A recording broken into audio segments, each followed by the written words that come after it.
how to make money on UFC Roman Dolidze versus Anthony Hernandez this weekend in the main event. I'm going to go through most of the card, including my lock of the week, my underdog of the week, and various plus money props. If you are new, my lock of the week has to meet plus money requirements. Same with all the props I give out. So I'm not going to bother giving out a prop at fucking $1.40 that you're going to win $14 on. So we'll start with our lock of the week. We'll get to the main event a little bit later. So it's a two-leg lock of the week. It's a parlay of two fighters, two favorites, starting with the first fight of the card, and that is Cody Brundage moneyline. Now, Brundage should be able to get this done. I do worry in somewhat, although again, I'm not going to make lock of the week unless I'm not confident in it. I am confident in Brundage, but if you've ever watched him fight, you just can't trust him fully. You can never be confident in a Cody Brundage fight, but in saying that, he should definitely get this done. He's got more experience. He's got the youth on his side. He's been fighting better competition. Eric McConaughey is coming off of that second round TKO loss to Nursultan Ruzaboyev on short notice, which obviously is a very, very formidable opponent. But on the regional scene, I believe he does have two knockout losses against two cans. So he's been losing on the regional scene. He doesn't have the experience that Brundage has. Brundage has been in there with much better competition.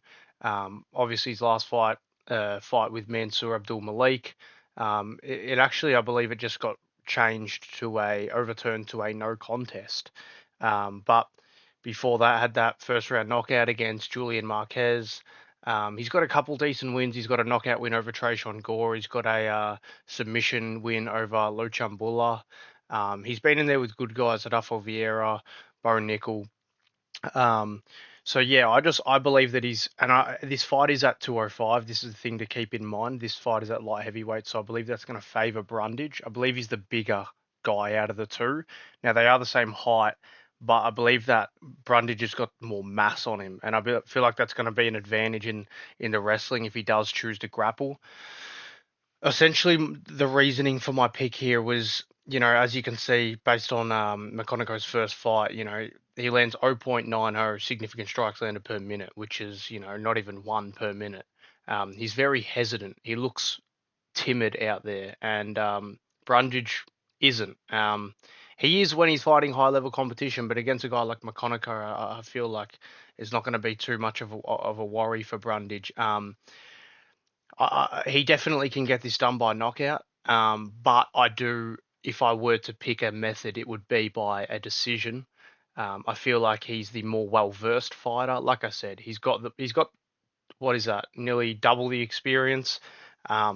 He's been fighting much better competition. He's got better wins.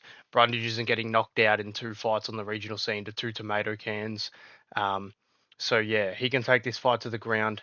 He can out-grapple McConaughey. He can also outstrike McConaughey. I feel like he's going to be more active, especially with his kicks here. Brundage has some decent body kicks. He displayed in his last fight against Mansour Abdul Malik. I feel like he's just going to chop away at the calf and mix up his weapons. I feel like it's not going to be a super entertaining fight, but I'm very confident Brundage gets the job done here. So that is leg number one for our lock of the week. Now, leg number two is actually the second fight on the card. And this gets us, like I said, just above plus money, and that is Gabriela Fernandez head-to-head. Now, Gabriela Fernandez should not lose this fight at all, not in the slightest, not a single round, not a single minute. Julie is a can, as you can see, 11-9-2. Terrible win percentage. All of her 11 wins have came by submission, so I don't know how she even has wins. She's terrible. She's a nothing burger on the feet. Gabriela Fernandez has some really good wins, including Wang Kong and Carly Judice. Carly Judice is the future of that division. She's going somewhere. She's very good on the feet, and she can stuff the takedowns. So that's a very good win for Fernandez. The Wang Kong, very good win. Essentially, I feel like Gabriela Fernandez is going to go out here and just steamroll her. I feel like she's either going to take her down and submit her herself, but if I were to pick a method, I would be saying a knockout. I feel like she's just going to get a standing TKO at the end of round one or the beginning of round two. Julia got fucking TKO'd by Chelsea Chandler. Chelsea Chandler's literally at like the bottom of the low of the low in the women's flyweight division. So Gabriela Fernandez is the pick here. I'm extremely confident in this. If the first leg of Brundage gets up, don't bother cashing out. Like, let this ride because Gabriela Fernandez has zero chance of losing this fight. Julie is literally a tomato can. The only way Gabriela loses if she walks into a fucking, takes her down and just gets armbarred or gets triangled or something like a retard. But I doubt she will. She's shown that she has decent fight IQ. She's not one of those tomato can, nothing burger women fighters that, just will lay and pray for a decision. I feel like she's going to go forward and find those shots and get her out of there. Um, Also, we will use this as a prop as well, a bit of a plus money prop here as the Gabriela Fernandez by knockout. I believe that is the most favoured method, but yeah, I believe that she's just going to get her out of there in round 1 or 2. She's been KO'd. Julia's been KO'd by a lesser opponent, so Gabriela Fernandez should steamroll Julia in this matchup, and that is the first 2 legs. That is our lock of the week completed. That is Gabriela Fernandez money line and Cody Brundage money line. Now, for our underdog of the week, this was very tricky. Essentially, on every card, I look at who I'm going to do as my underdog of the week, and normally, most cards, there's a fighter that is an underdog that I do think, with my whole heart, will win. Um, with the last card, with this card, actually not with the last card, sorry, with this card, that was the case. I looked at all these fights and I was thinking, damn, I think all these favourites are going to win. There's no underdog that really stands out to me. But obviously, as a thing on this channel, I have to give out my underdog of the week. And it came down to 2 fighters. It came down to Roman Dolidze and Angela Hill. Now, spoiler alert, I am going to be picking Roman Dolidze. The reason why I'm not picking Angela Hill is because she's a woman. I'm not putting my underdog of the week on a 40-year-old woman. First of all, now Angela Hill can definitely get this long, but when in the tape study for Lasman Lucindo and Angela Hill, I find that Angela Hill gets to the clinch a lot. A lot of her fights end up in the clinch, and Lasman Lucindo fishes for the body lock and has very good trips. We saw that in the Marina Rodriguez fight. Also saw that in the Carolina Kovalevich fight. I can't pronounce her last name, but she has very good inside trips and she gets to that body lock very well. She's strong when she gets into the clinch, and I feel like she's going to be able to take Angela Hill down. Um, I just feel like I can't trust a fighter that's decreasing and a fighter that's increasing. Although Angela Hill does have good wins and she has been fighting tougher competition, she's got a lot more experience and she definitely can win. I was thinking that she could definitely outpoint her 2 of the 3 rounds. She lose round 1 and then outpoint her in rounds 2 or 3. But I just feel like the takedowns from Lasman Lucindo. If Lasman Lucindo, grapples consistently, she'll win this fight. If not, Angela Hill's going to probably outpoint her on the feet. I don't know why Lasman Lucindo's being called a great striker. She's terrible. She's been wobbled by Marina Rodriguez. Amanda Lemos is her last fight. Amanda Lemos dominated her.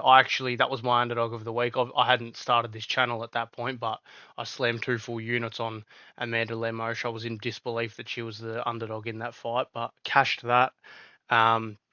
So yeah, we're not going to be going with Angela Hill just because she's 40 and she is a woman. I don't trust women fighters at this point. Not this low of a tier. Obviously the normal ones like Zhang Wei Li, Amanda Nunes, Kayla Harrison, whatever. Yeah, I'll look at women like that as a potential underdog, but I'm not trusting 40-year-old Angela Hill. Sorry, Angela. But moving on to the main event. I did look at this fight like, no, Hernandez is going to dominate. Hernandez is going to win. And to be honest, if I had to pick a fighter, I would say Hernandez. But like I said, I have to give out an underdog of the week. I do think Hernandez is going to win, but I do definitely believe that there are ways that Roman Dolidze can win. There's a lot of holes in both of these fighters' games. Roman Dolidze is a lot bigger than Hernandez. I feel like Hernandez could make welterweight if he really tried. He's a skinny fat, out of shape, half Mexican, whatever he is. but he has very good pace. He has very good cardio. His striking is complete dog shit. But he's got very good jiu-jitsu, very good scrambles, very good reversals. He's good at getting off of bottom when he does end up there. Um, but essentially, the what led me to pick Roman Dolidze is I watched back a couple of his fights. I watched back the Jack Hermanson fight in particular. I watched back the Phil Hawes fight. I watched back, I see these scrambles. I see what Dolidze does from bottom. I see what he does when he gets to the clinch. He's the bigger guy. I feel like he can definitely land those elbows and land those knees in the clinch against Hernandez. Hernandez has been TKO'd in the clinch by Kevin Holland. Roman Dolidze has a TKO in the clinch against Kyle Dorcas. So yeah, I feel like he looks in the clinch. He's active in the clinch. He throws elbows, he throws knees, and he's taller. He's bigger. I feel like it's going to be Anthony Hernandez's toughest opponent due to the style of Roman Dolidze. Roman Dolidze isn't a good striker. He's powerful. He isn't a good striker. He's not a technical good striker. Oftentimes, if you watch Roman Dolidze technically, you'll notice that he's in that orthodox stance. He lifts his back leg up, so his right leg up, and kind of like feints a front kick, like a teep, and then switches into southpaw. And that's exactly where I see like a guy like Israel Adesanya or um, who else? A guy like Imavov. As soon as he switches, he stands there like it's like he's glued to the floor. He lifts his leg up, switches, stands, he sticks there. That's when a guy like Adesanya will just bang 1-2 down the pipe. It's so readable. Um, but I feel like there's a big threat with Dolidze because of the power. Hernandez is a smaller guy. He's a bulked up middleweight. He's really a welterweight, but um, he, essentially it's just he's a well balanced fighter in the sense he's got punching power. His striking isn't completely terrible, but it's not good. Um, he does throw in the clinch. He's a bit of a dog in there. He's not a guy who's just going to quit very easily, and he can create openings off bottom when he is getting taken down. A lot of people overrate Dolidze's scrambles and grappling, like because he did that to Jack Hermanson. Like it's Jack Hermanson at the end of the day. Um, like he quit in that fight, he accepted that loss. If this was like a Robert Whitaker or a fucking um, who Cannonier, anyone, someone decent in the middleweight division, I'd be hyping it up more. But these, good scrambles and all this shit happening against lower competition. Jacko Manson's not even ranked anymore, so um, yeah. But his jiu-jitsu isn't terrible. I feel like he can work off bottom. He could also find the armbar. I feel like the biggest thing for Dolidze is he could find a scramble where he does end up on top and he does end up in like a crucifix position and pass into mount, and that's when Dolidze has his good chance at winning and landing some ground and pounding, getting a TKO. But I just feel like the biggest threat here for Dolidze is on the feet. I feel like if he can catch Hernandez in the first 2 rounds, he can definitely put Hernandez away. I do believe Hernandez is going to win, but like I said, Dolidze is going to be our underdog of the card. He's just if I were to pick one underdog, I would pick Dolidze. He's definitely got a chance. In saying that, you could definitely go for a prop of a Roman Dolidze knockout. I don't know why Anthony Hernandez is paying less by knockout. He's not going to win by knockout. They're expecting him to get like a ground and pound. I feel like if he is going to win, Anthony Hernandez is going to win by submission or points. If he does win by submission, I believe that's going to be after round two. So round two onwards, or you could do the over 1.5 on this. But yeah, Dolidze is going to be our underdog of the week. Do I think he's going to win? Not really, but if you are a guy that wants to bet on value here and you're looking for an underdog to bet on Dolidze. Um, if you want more value, bet on Dolidze by knockout. But yeah, Roman Dolidze is going to be our underdog of the week. Now we're going to give out some plus money props.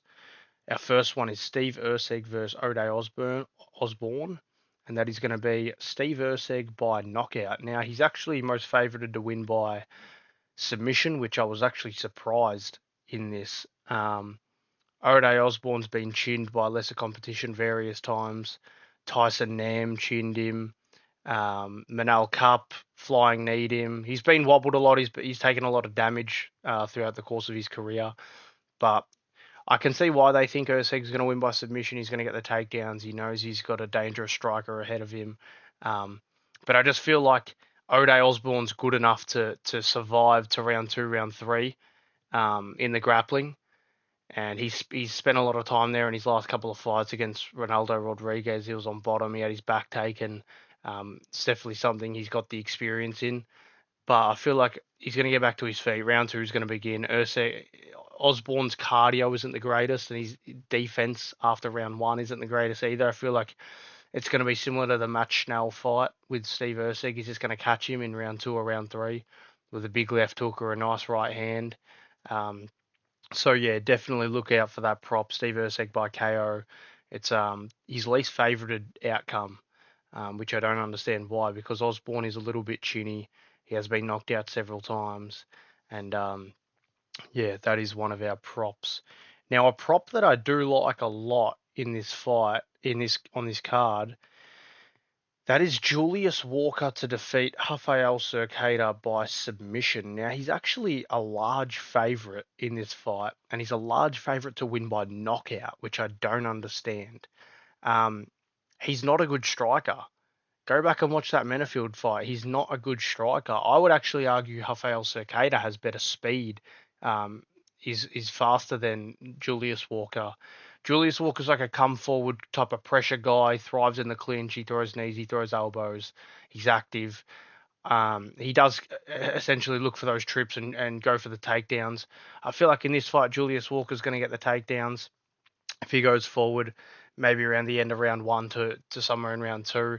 If he gets the takedowns, I feel like he's going to be able to sub Cercada. Cercada's obviously shown that he doesn't have a high fight IQ. I feel like he's going to give up his neck. Julius Walker by head and arm triangle or rear naked choke, I believe, in round 1 or round 2. So that yeah, the prop for this is going to be Julius Walker by submission. I don't know why the odds are so juiced on him to win by knockout. I just don't think he's going to win by knockout. I'm pretty fucking confident in that, actually. So if there's a prop you do get on Julius Walker by submission, or even you could do submission or points just for a bit of a safer one. But I believe he's going to take him down and submit him in this one. Yeah, I think that's going to be it for this week. You know, there's a couple other props I could go, but they're not even plus money because there's so many. There's a couple big favourites on this card, like Elijah Smith, Euros Medic. I believe both of those guys are going to win by knockout. But yeah, that's going to be it. We've got our lock of the week. That is Cody Brundage money line and Gabriela Fernandez money line to get you just over plus money.